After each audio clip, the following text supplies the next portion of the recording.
Aujourd'hui, je vous parle de la servitude domestique.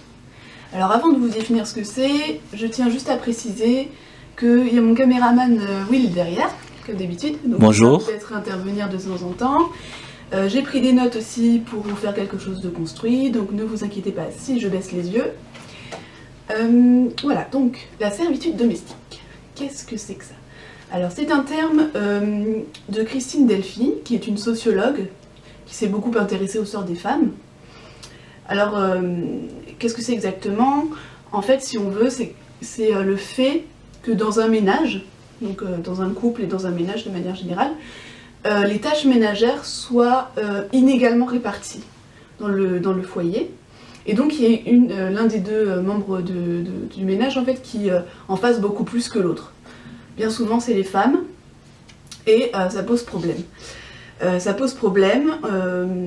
Je vais vous donner juste un sondage pour vous montrer.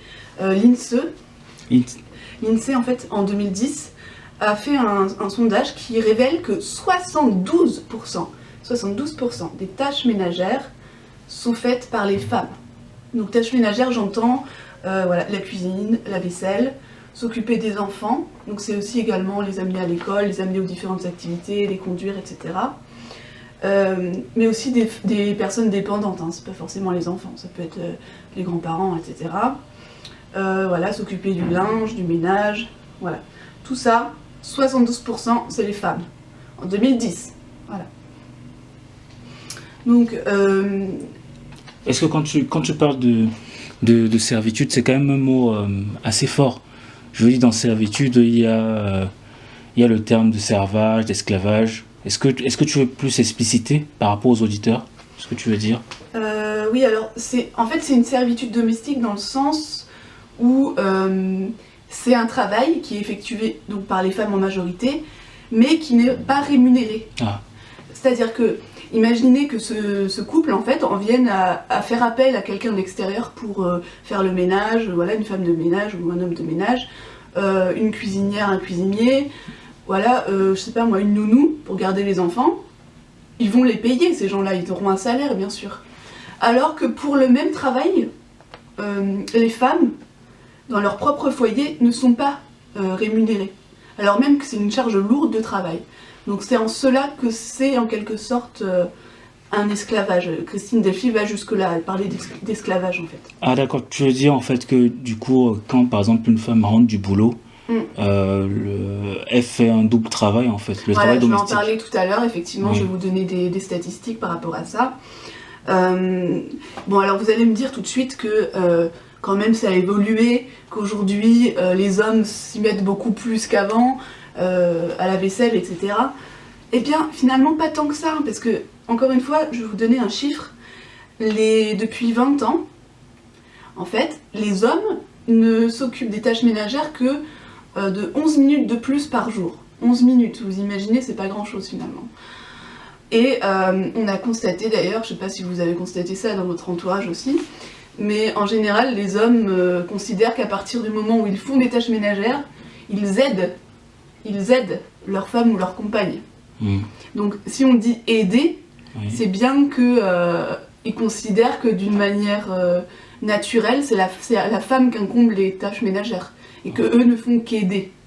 Et donc forcément, s'ils aident, c'est qu'ils en font moins que la femme, forcément. D'accord. Mais justement, je voulais rebondir. Oui. À ton avis, pourquoi justement ils se sentent obligés de le faire? Parce que certains pourraient te dire que du coup, les femmes se sentent obligées de le faire. Même des femmes d'ailleurs pourraient te le dire. Pourquoi alors, pourquoi elles se sentent obligées de le faire? Ça, de toute façon, c'est une construction sociale. On vit dans une société patriarcale. Bon, patriarcale, c'est un peu dépassé comme terme. Je dirais plutôt viriarcale, de ouïr l'homme. Parce que c'est l'homme qui domine, plus que le père. Le père, bon, c'est un peu dépassé. Bon. Voilà. Donc dans cette société, finalement, on apprend aux petites filles, dès leur plus tendre enfance, à s'occuper des tâches domestiques, et on considère que puisque c'est la femme qui enfante, si elle ne s'occupe pas de ses enfants à temps plein, en gros, c'est une mauvaise mère. Voilà, si elle ne nourrit pas son homme, si elle ne fait pas le repas le soir pour son homme quand il rentre du travail, c'est une mauvaise compagne ou femme. Voilà, il y a tous ces préjugés qui sont vraiment ancrés dans les mœurs et qui pèsent en fait sur la femme et qui font en sorte qu'elle a peut-être parfois mauvaise conscience de ne pas répondre à ses tâches domestiques. C'est vrai que... Excuse-moi. Ouais, vas-y. Une autre preuve de la mauvaise foi des hommes, alors ça je l'ai vu dans le livre de Clémentine Autain qui s'appelle Alter Ego. Je vous mettrai les références bien sûr en barre d'infos. Je pourrais vous mettre un petit lien aussi. Donc dans son livre, elle parle du savoir ne pas faire des hommes. C'est-à-dire que les femmes ont un savoir-faire concernant les tâches domestiques et les hommes ont un savoir ne pas faire. C'est-à-dire qu'ils cultivent le fait de ne pas savoir faire. Puisque dans leur éducation, tout jeune peut-être, ils ont été moins confrontés à l'apprentissage de la vaisselle, de repassage, etc. Et donc, ils considèrent que puisque les femmes en savent plus, en savent davantage, eh bien, elles sont plus légitimes à faire ce genre de travail qu'eux. Et c'est un petit peu de la mauvaise foi dans le sens où ils se complaisent dans cette idée parce que ça les arrange, quoi, forcément. Ah d'accord, ils ont été éduqués pour ça et... Voilà, bon, évidemment, et depuis le début, je ne veux pas généraliser. Évidemment qu'il y a des tas d'hommes qui font les choses très bien et qui font en sorte que les tâches soient réparties équitablement dans le ménage. Je ne dis pas ça, je dis, on va dire que c'est la tendance. Voilà. En fait, pour toi, c'est comme si c'était une sorte de... C'est la société, en fait, c'est le poids de la société, le dressage social, l'idéologie, la culture, le système qui conduit, en fait, les hommes à se comporter d'une telle manière et les femmes de telle autre manière, c'est ça ? C'est ça. Ah, ok. Donc pour éviter qu'on ait ce problème de la servitude domestique, ce qu'il faudrait en fait, c'est tout simplement répartir équitablement les tâches. Et dans ce cas-là, ce ne serait plus un travail forcé, si vous voulez, en gros un esclavage, mais tout simplement des corvées, mais qui, comme elles sont équitablement réparties, elles pèsent beaucoup moins sur la femme. Parce que ces tâches ménagères pèsent beaucoup sur la femme. Pourquoi ? Ça va jusque dans le domaine du travail, puisque en fait, je vais encore vous donner des chiffres, désolé, mais selon l'INSEE toujours, il y a quand même la femme en moyenne fait 34 heures de travail domestique par semaine. Elle consacre 34 heures de son temps à faire des tâches ménagères.